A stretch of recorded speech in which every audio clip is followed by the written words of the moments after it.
La palabra emprendimiento tiene varias fases de desarrollo. Una de ellas es emprender en una idea para después proyectarla. Hoy tenemos como invitado a José, que ha pasado gran parte de su vida en el mundo de la hostelería. Va a contarnos todos sus proyectos y la evolución que ésta ha tenido en nuestro país.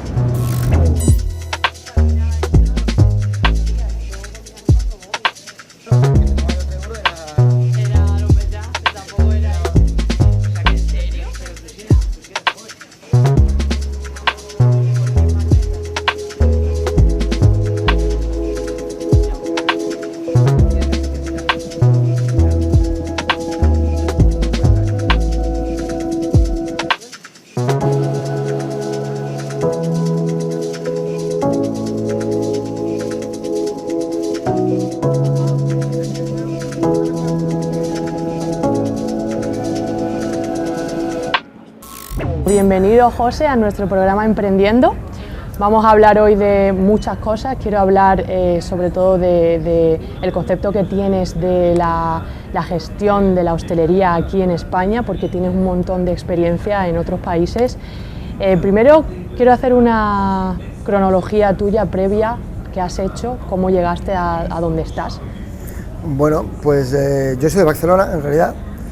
Estudié periodismo y comunicación y en la Universidad de Barcelona, y paralelamente tengo un amigo que tenía un bar donde nos reuníamos los amigos por la tarde y tal, y cuando estaba el pobre hombre un poco empantanado, yo era el que siempre se ofrecía a echarle una mano, y realmente me gustaba y se me daba bien, más o menos. Entonces ya al final aquello se convirtió también en una manera de financiar la carrera, porque ella me dijo, oye, pues échame una mano a fin de semana, tal. Cuando acabé la carrera estuve trabajando un tiempo de periodista y descubrí, sin me ofender, que me gustaba más la hostelería que el periodismo. A mí me gusta la comunicación, me gusta conocer a la gente, entenderla, hablar con ellos, y la hostelería, la sala, que es donde estaba yo, te da ese contacto mucho más personal que lo que puede ser, pues eso, un medio de comunicación masivo, ¿no? Es un contacto mucho más de tú a tú. Mucho más personal, sí. Entonces empecé a hacer carrera por ahí. He trabajado en Barcelona, he trabajado en Valencia, he trabajado en Francia, en Granada, y luego hay un momento clave en mi vida que es cuando me voy a Singapur, donde aprendo a trabajar realmente. El concepto de Singapur, que es el país más rico del mundo, un país muy nuevo, tiene 50 y pocos años de historia, 56, está todo muy jerarquizado, muy estructurado, y la hostelería no es ajena a eso. Es decir, un restaurante funciona como una gran empresa, perfectamente. Entonces ahí aprendí realmente a llevar restaurantes como una empresa. ¿Qué te hace irte allí? Pues bueno, estaba en Granada, buscaba un poco el calorcito, el inglés es idioma oficial, lo cual era una ventaja muy grande, y sobre todo que era un sitio, en aquel momento, 2009, con muchas oportunidades de trabajo. Yo ya conocía gente, amigos de amigos, no tenía tampoco un contacto directo, pero sabía que me podía ir bien, y me fue muy bien. Te arriesgaste y te fuiste para allá. Emprender que es arriesgar. En ese momento no estaba emprendiendo, pero también era un poco la base de...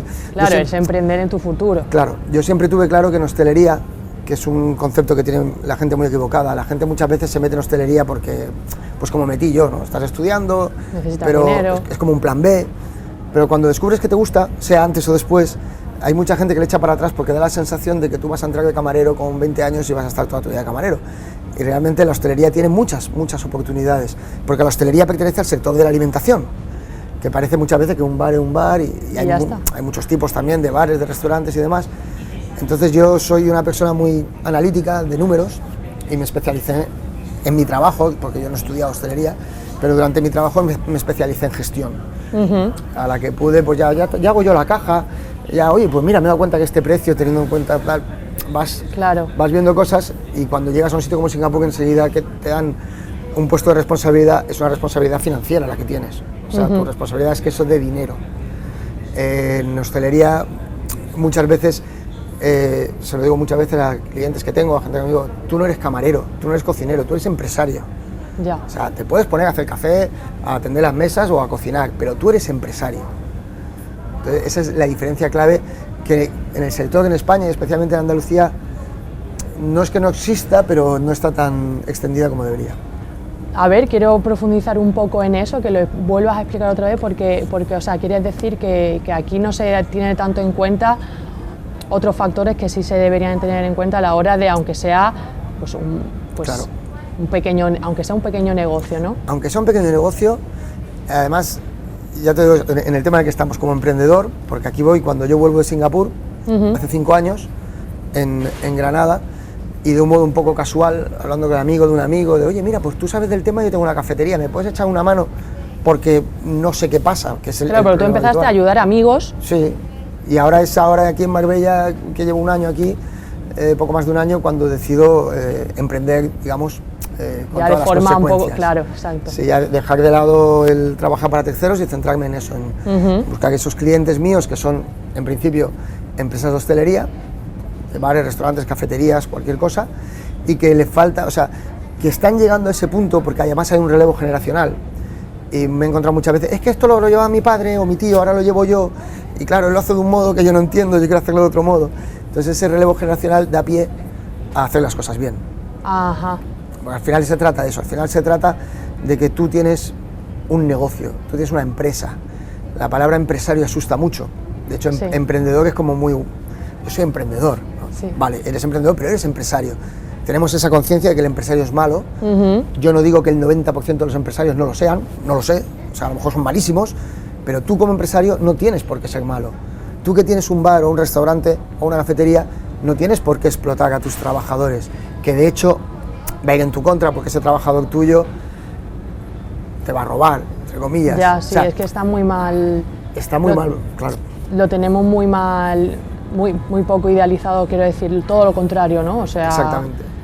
Nadie quiere trabajar en la hostelería, nadie. Porque parece... es un mundo y sobre todo, claro. Bueno, pues aquí en Marbella tal, pues es claro, y además es trabajo de jóvenes del verano temporal y me voy a quitar del medio rápido de esto en cuanto pueda, no quiero trabajar, y es lo que tú dices, nos creemos que por trabajar en este sector ya vamos a estar toda la vida pringando de camarero. Claro, no, para nada. O sea, pues pero a todo se puede llegar, todo tiene escalafones, como te estaba diciendo antes, que al final, y además que tiene distintas ramas. Tú has tirado por la rama de asesoría de gestión. Y ahora también estoy con vinos, que vamos a arrancar una distribuidora de vinos en Andalucía, de vinos naturales y ecológicos y tal. Pero antes de esto, volviendo un poco a lo anterior, una anécdota simplemente. En un restaurante de Marbella, que no voy a decir cuál es, estuvimos 3 amigos, nos llevamos bien con el camarero. ¿Sí? Y al final, cuando vimos la cuenta, de las 3 rondas de bebidas no había cobrado una. La comida sí, ¿por qué? Porque su jefe estaba en la cocina y la comida tenía que pasarla. Claro, ¿estás equivocado? No, está bien. Y ya le pregunté, tío, ¿y tú esto? Si es que me pagan una mierda, si es que estoy explotado, si es que trabajo 12 horas todos los días, 6 días por semana, por 1.350 euros. Eso es lo que pasa cuando hace las cosas mal. Claro, y al final solo cobra, claro. Claro, luego en la hostelería hay muchísima rotación, por eso mismo. Ya. Tú necesitas, en cualquier empresa, tú necesitas un equipo que funcione. Tú estás aquí, estás haciendo este programa. Si lo haces bien, lo lógico sería que hagas otro y otro y otro. Las compañeras tuyas de cámara igual. Si trabajáis bien, lo lógico es que os den continuidad. ¿Cuál es el consejo que tú cómo trabajas tú con una persona que quiere empezar un negocio de este tipo, de hostelería? ¿Cómo trabajas con esa persona? ¿Qué es lo que haces lo primero? Lo primero es que tiene que entender que una empresa es una entidad que tiene que tener una filosofía y unos valores. Exactamente. Y esos valores tienen que ir en consonancia con el mundo en el que vivimos. Afortunadamente vivimos en un mundo en el que hay ciertas cosas que están superadas. Hoy nadie es, al menos abiertamente, porque sí lo hay, pero nadie es racista, homófobo, machista, es decir, nadie deja de contratar a una persona de otra raza o a un homosexual o a una mujer por eso. Y si lo hacen, te dan una excusa. Ya. No es porque no es que eres mujer, yo aquí no quiero mujeres. No, es que mira, qué tal ha salido otro, no sé qué. Pero sin embargo, a nadie le avergüenza ofrecer unas condiciones laborales indignas. Ya, es claro. muy raro, sí. Yo creo que tenemos que llegar a eso como sociedad. Da vergüenza, da un poco de vergüenza. Tenemos que llegar a eso como sociedad, porque además eso repercute en ti mismo. Entonces, me da igual el negocio que abras, me da igual que sea una juguetería, un bar o una cadena de televisión. Tienes que ser honesto, coherente en ese sentido y tienes que tener... Además, es que si no te estás engañando a ti mismo. Yo he rechazado a un cliente porque me decía, mira, quiero que me ayudes tal porque me va bien, pero creo que me puede ir mejor. Porque yo estoy ganando 2.000 euros al mes y creo que podría ganar más. Cuando te pones a mirar, 2 cubanos sin papeles, directamente, ilegales. no les estás haciendo ningún favor, al contrario, explotadísimos. Y otro cobrando el paro y trabajando en B, otro con un contrato de 10 horas echando 60, digo, tío, a ti no es que te vaya regular, a ti te va fatal, lo que pasa es que estás haciendo las cosas mal, y estás timando, o sea, porque además, aparte de que estás perjudicando directamente a esa persona, estás perjudicando a la sociedad, como sociedad, sin entrar tampoco en... estás haciendo competencia desleal al pobre empresario de hostelería, que lo hace bien. No es limpio. Claro. Y al final...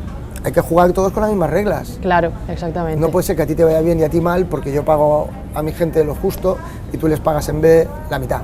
No puede ser. Entonces también espero, ya soy un poco utópico ahí, pero espero y creo que va a ocurrir que también en los clientes va a haber una evolución ética. Y que llegará algún punto en que un cliente dirá no, ahí no, porque explotan a la gente o porque... Además va todo ligado. Si explotan al camarero, te van a explotar a ti como cliente. No esperes calidad en el producto, no esperes buen servicio, o sea, no esperes nada. Ya. Es evidente. Y al final estamos hablando de algo muy delicado. Estamos hablando de comida. Hay que cuidar todos los puntos para que algo pues se convierta en algo muy grande, ¿no? Lo que llegamos a ese punto de que al final todos tienen que jugar con las mismas reglas, jugar limpio, jugar y cuidar desde el primer detalle hasta el último, que es el chico o la chica que contratas, aunque sea 3 meses de verano. Y es que al final hay que cuidar todos esos detalles. Porque además estamos hablando de comida, que te la metes en la boca. Ya. O sea, que ya me voy a poner un poco escatológico entre comillas, pero es verdad. O sea, ¿tú estás interesado también, o sea, te gusta el mundo de la gastronomía? Sí, claro. Estás distribuyendo vinos ecológicos, vas a montar ahora aquí en Marbella una vinoteca. Sí. Bueno, tengo 2 proyectos en Marbella. La vinoteca es un proyecto propio, porque a raíz de la posibilidad de distribuir vinos ecológicos y naturales y de intervención mínima, pues bueno, en vez de tener un almacén vamos a tener una tienda, y en vez de tener una tienda vamos a añadirle ese componente gastronómico, vamos a hacer un wine bar, una vinoteca. Bueno, estamos ahora mismo buscando local para cuando esto... cuando se ponga un poco mejor. Cuando esto se ponga un poco mejor, que espero que... Porque esto empezaste esta Semana Santa pasada, me dijiste, con esto de los vinos. Sí. En plena pandemia, ¿cómo ha sido la idea de, bueno, vamos a hacer esto ahora que estamos en plena crisis sobre todo ahora en... Pues bueno, aquí la clave es que de alguna manera parece que ya se ve la luz al final del túnel. Sí, eso iba a decir, que bueno, ahora por lo menos sí que estamos no es lo mismo que hace un año. Con las vacunaciones, con una incidencia, aunque a nivel de contagiados puede parecer alta, pero desde el 13 de febrero no hay un aumento, un incremento de la mortalidad. Es decir, sigue habiendo mucha gente que se contagia, pero digamos, entre comillas, que los que mueren son los que más o menos mueren siempre, ¿no? El mismo número de gente que muere. Ahora mueren de coronavirus y otro año morían de otras cosas, pero realmente ese tema está bastante controlado. Entonces arrancamos así, sin prisas, buscando local y tranquilamente, porque entendemos que es un muy buen momento para emprender, pero también hay que ir con cautela. ¿Por qué? Pues porque desgraciadamente venimos de una crisis, bueno, ¿qué te voy a contar? Fortísima, que ha afectado especialmente a la hostelería, porque la hostelería ya estaba mal antes, que de eso no se habla. Bueno, de eso vamos a hablar ahora también. Sí. Es un tema que lo quería también apartar un poco para profundizar. Sí, ahora iremos por ahí. Pero sí, es un muy buen momento. De hecho, tengo también un cliente que es un agente que van a abrir un local en la calle Peral, la Pera del Peral, y en breve va a estar abierto. Y bueno, el principal, cuando se dirigieron a mí, lo primero que les dije es eso, es un buen momento. O sea, porque tenían la duda, mira, no sabemos y tal. Creo que ahora es un muy buen momento porque, desgraciadamente, o no lo sé hasta qué punto decir, se ha hecho una limpieza de todos estos locales que hablábamos antes, el que tenía a la gente sin contrato y ese pobre hombre, esa pobre mujer sin contrato se ha encontrado con que no tiene un ERTE, pues a lo mejor no vuelve a trabajar para el otro, ¿no? Espero. Entonces, bueno, ha habido todos los locales orientados al turismo, que los locales saben, porque la gente de Marbella sabe si un local orientado al turismo es bueno o no. Los que no son buenos, los locales no van, con lo cual han pasado un año seguramente muy duro y casi que... Sí, ¿crees que entonces, después de esta pandemia, como que todos esos, se ha hecho como una limpieza del Yo creo que sí. malos negocios, ¿no? Y una forma de resurgir abriendo... Bueno, para ser justos, también hay buenos negocios que lo han pasado mal. Claro, y exactamente. que incluso han cerrado, o sea... Sí, muchísimos. No se puede decir que haya sido justo, ni mucho menos. No. pero bueno, dentro de mi pensamiento utópico y feliz y optimista, quiero creer que los perjudicados... Sí, es una parte, claro. una forma de pensar un poco más eso, más optimista, ¿no? Abre ahora que a lo mejor... Claro. Eso que dicen que crisis significa oportunidad y tal, bueno, en realidad crisis significa problema, no me acuerdo muy bien lo que era, estaba relacionado con crítico, bueno, da igual. No pasa nada, depende también de la visión. Mira, todos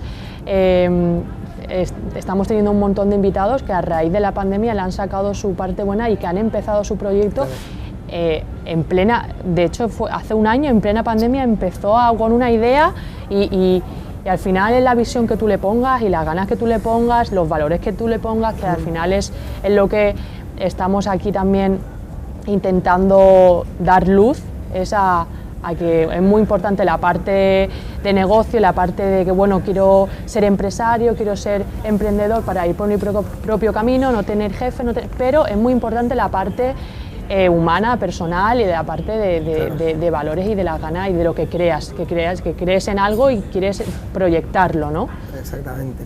De hecho, a mí la pandemia me ha servido para darme ese empujón. O sea, yo hace muchos años, que quiero emprender y siempre lo vas dejando porque te sale un trabajo bueno. Claro, siempre hay otra cosa. Te ofrecen, ¿cómo voy a decir que no a esto, no?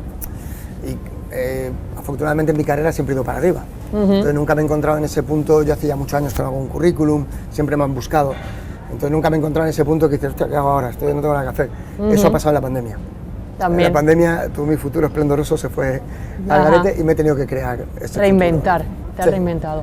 Bueno, vamos a hablar de me dijiste, literalmente, palabras, proyecto estrella, que es tu software de gestión, que quiero que me hables un poquito, sé que está ahí un poquito medio parado ahora, pero que quieres seguir con ello en un futuro. Bueno, es una cosa en paralelo, esto viene precisamente por lo que te comentaba antes. En el momento en que se cierra toda la hostelería, 14 de marzo de 2020, por el tema de confinamiento y tal, yo me encuentro con que en ese momento estaba arrancando en Granada, que yo vivía en Granada en ese momento como consultor y tal, pero claro, eso se para. Yo ya tenía pensado venirme a vivir aquí, de hecho ya tenía la casa pactada y todo, bueno, ya tenía todo preparado. Ha sido un año duro porque no contaba con que iba a venirme sin dinero, vamos, sin trabajo, pero bueno, entonces en ese momento me reinvento ya del todo.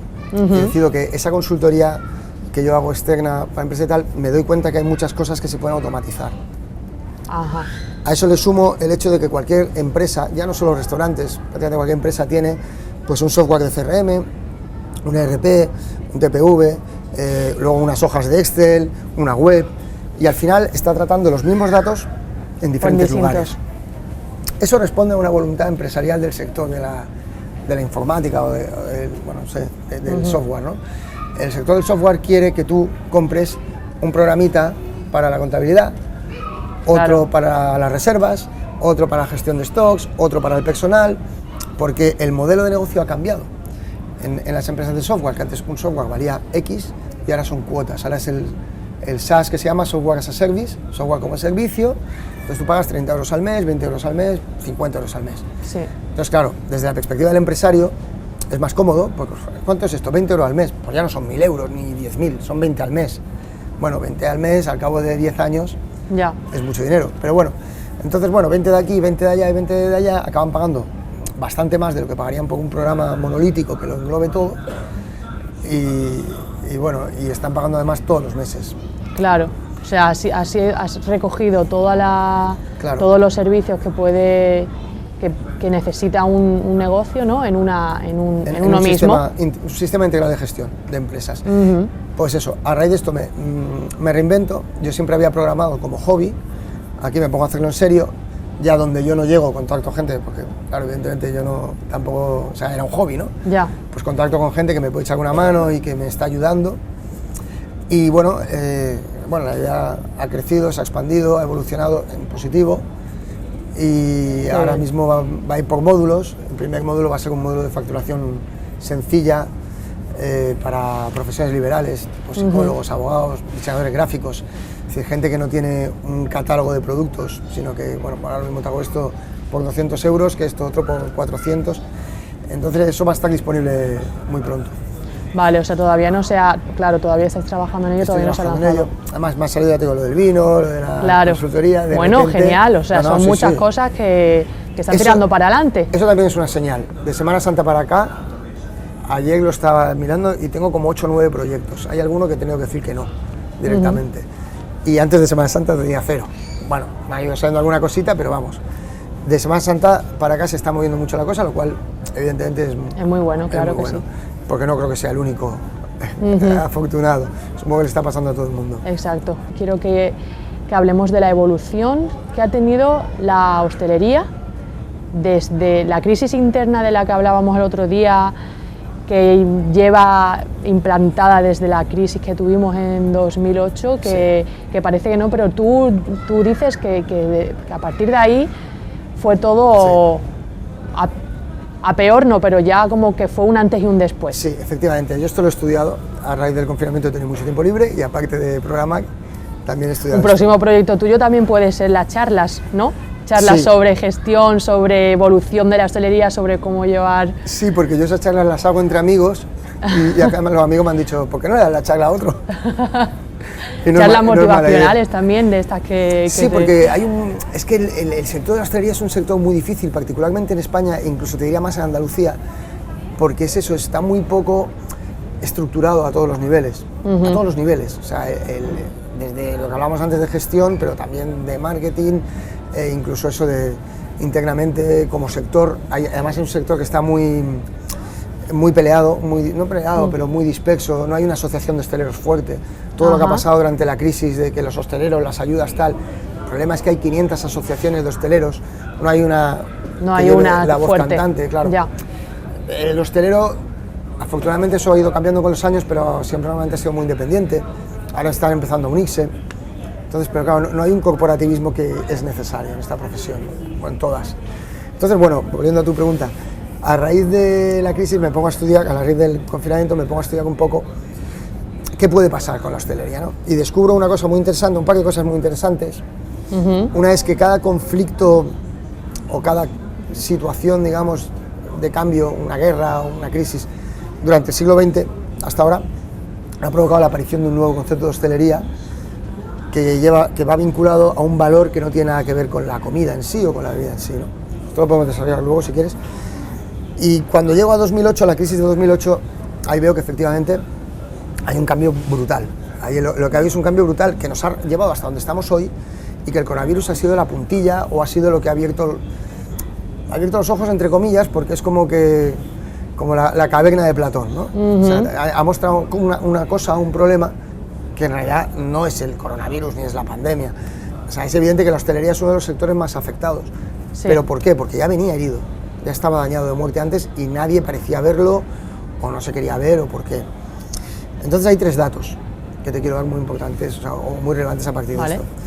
En la crisis del 2008 desaparecen el 12% de los negocios de hostelería en España, 1 de cada 8, más de 30.000. En esta situación que estamos ahora, los números van a ser similares, pero esto es una crisis sanitaria, al final. Sí. Es una crisis económica derivada de una crisis sanitaria. Aquí hay una crisis 100% económica, una crisis financiera, de crédito, de hipotecas, en fin, subprime, que explota, burbuja, tal. Entonces, eso en teoría no tenía por qué afectar tanto a la hostelería, pero afectó directamente, afectó muchísimo y además generó un cambio, porque de esos 30.000 locales que cerraron, más de 30.000, en 2018 se habían recuperado 20.000, pero eran completamente diferentes. Los locales que cerraron eran locales de barrio, locales pequeños, muchos locales de noche. Tú eres más joven que yo y ni lo sabrás, pero antes había muchos pubs. Sí. Había muchos sitios a los que la gente iba a tomarse una copa a las 12 de la noche, que no eran discotecas, era como más... Sí. Ya no hay, es que prácticamente no hay. Y cuando ves alguno te suena además, no sé, seguro que tú no vas. O sea, para mí ya es cutre y yo estoy en esa edad. Ya. Lo ves como, madre mía, un pub aquí. En fin. Luego eso, desaparecen ese tipo de negocios que suelen ser familiares o bueno... Ha cambiado la cultura. Independientes. Al final lo que queremos es que ha cambiado la cultura de salir de tanto de... Entonces los negocios nuevos que aparecen, o sea, desaparecen 30.000 negocios de ese tipo y aparecen 20.000 negocios que son básicamente restaurantes turísticos, orientados al turismo y no necesariamente ofreciendo calidad, mucho de lo que se llama tourist trap, trampa para el turista y tal, a los que los locales no van y que son los que espero que desaparezcan todos ahora. Y luego cadenas.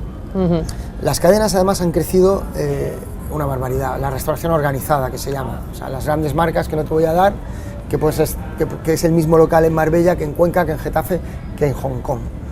Entonces eso ha crecido exponencialmente. De hecho,